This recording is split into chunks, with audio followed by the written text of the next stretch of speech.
Estamos con Juan Gauto, un ingeniero forestal que agarró para el lado las letras. Estoy parafraseando a Arturo Jaureche, que tenía esa frase. Podríamos decir alguien que hacía teatro antes, luego se recibió de ingeniero forestal y dejó las letras. Perfecto. En realidad ha quedado en el tiempo, pasaron 3 décadas desde que me retiré, digamos, de ese espacio, y insisto en esto, ¿no? Los 100 años, la centuria, me ha movilizado y dice, bueno, ¿qué puedo entregar? ¿Qué puedo legar a mi pueblo?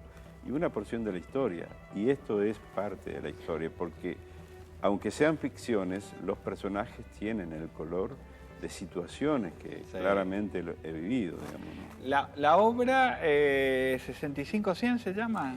La obra se llama Legado Tempo. Legado Tempo. Legado Tempo 65 en relación a 100. Sí. Juan Ángel Gauto, teatro. Claramente la noción de tempo, digamos, nos entregó al mundo del teatro en la provincia Luis Andrada. Correcto. Recordemos que él tiene a Campo Sá, su sala tempo, y él es como que tomaba la noción de tempo usada en la música para digamos, establecer ritmos de la creación. El tempo que le dicen. El tempo, pero bueno, también el tempo está presente en la creación de otras disciplinas, y yo lo extiendo un poco más y digo, también hay un tempo en la vida.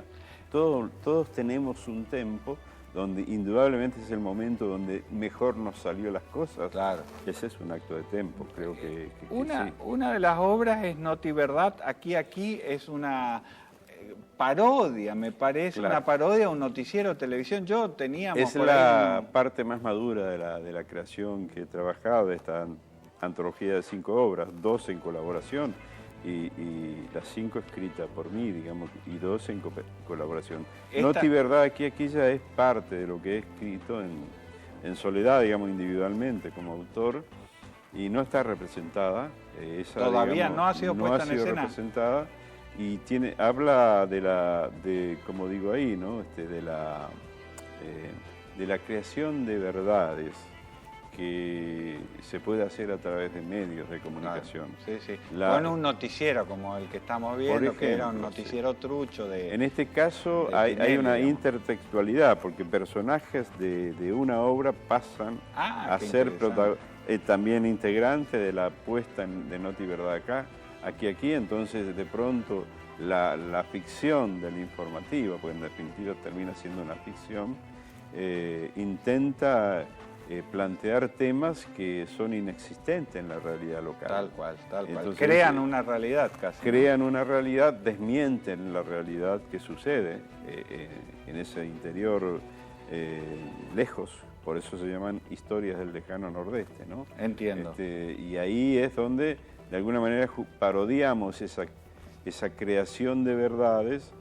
Uno de los periodistas dice que, bueno, que ellos han inventado, así como García Márquez crea el realismo mágico, él crea magia y realidad, una cosa así. Entonces invierte los nombres para decir, bueno, desde ese lugar yo puedo crear verdades directamente. Tomo un hecho y creo la verdad a partir de ahí. Entonces, algunas de tus obras fueron solas, personales, y otras fueron en conjunto. Claro, son 2 hechas en cooperación. Una, la más antigua, La venganza del bombero, que relatamos ahí la vivencia, la cosmogonía de nuestras familias rurales respecto a los mitos, a las leyendas, y le dimos un toque justiciero, digamos, a nuestro bombero en esa historia, digamos. Es corrector de realidades y generador de valores, digamos, en nuestra cultura popular.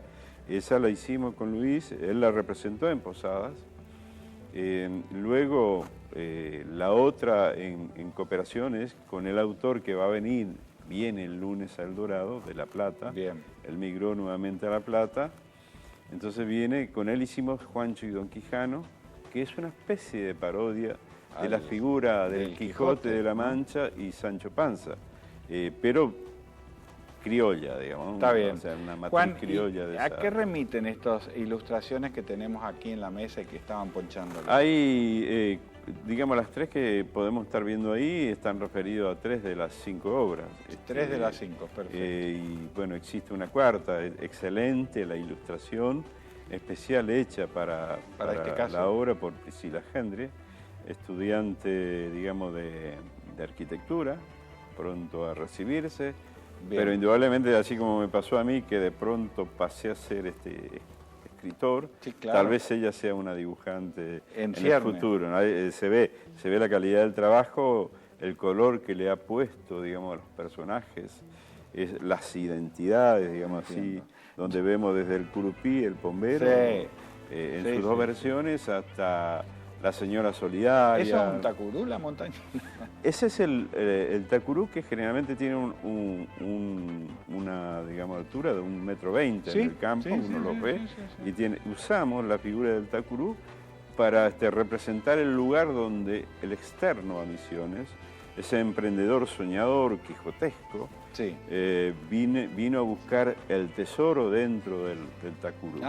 Y ahí lo manda al obrero, a Juancho, a hacer la excavación. O el Sancho va a hacer la excavación en un lugar donde él sabe que va a fracasar, porque no va a encontrar nada. Bueno, Juan, hay una obra que se llama Adelanto Condicionado, que habla de un almacén de ramos generales. A mí me trajo el recuerdo del viejo programa, probablemente uno de los más populares de Canal 12, el de Raúl Vergara, ¿no es cierto? El viejo almacén, porque toda la acción se da ahí adentro, ¿no es cierto? Ahí se da, y bueno, ese almacén en realidad está referido al almacén que tuvo mi padre, que tuvo ahí en Puerto Pinares, y ahí venían los embarcadizos a abastecerse, y también los parroquianos locales, digamos, como el canoero Pasero Montenegro, lo menciono especialmente a él, que era un pasero realmente que recibía en la costa todavía existen los paseros, así que no hay que... Y hago un recuerdo de sus hijas, tenía 3 hijas,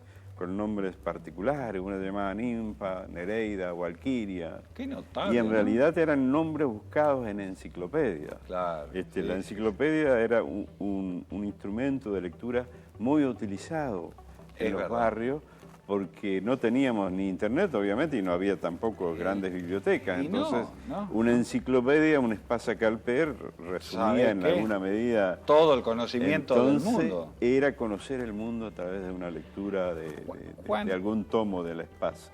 Y en El Dorado, ¿vas a presentar alguna de estas obras en el pequeño Teatro Colón, en el teatrito, como le dicen? La innovación que hemos hecho en esta propuesta es que lo que vamos a representar es el prólogo del libro y porciones o fragmentos de alguna de las piezas teatrales, en una modalidad de teatro leído por el protagonista, digamos, el autor, como personaje, contando su obra, pero contando esta historia de influencias para llegar a escribir. Bien. O sea, que es la historia personal, en algunos aspectos ficcionada, pero hay muchas pinceladas reales, son como 25 tempos puestas en la obra, o momentos, instancias, que van siendo luego ilustradas por un grupo musical que reversiona temas de autores nacionales.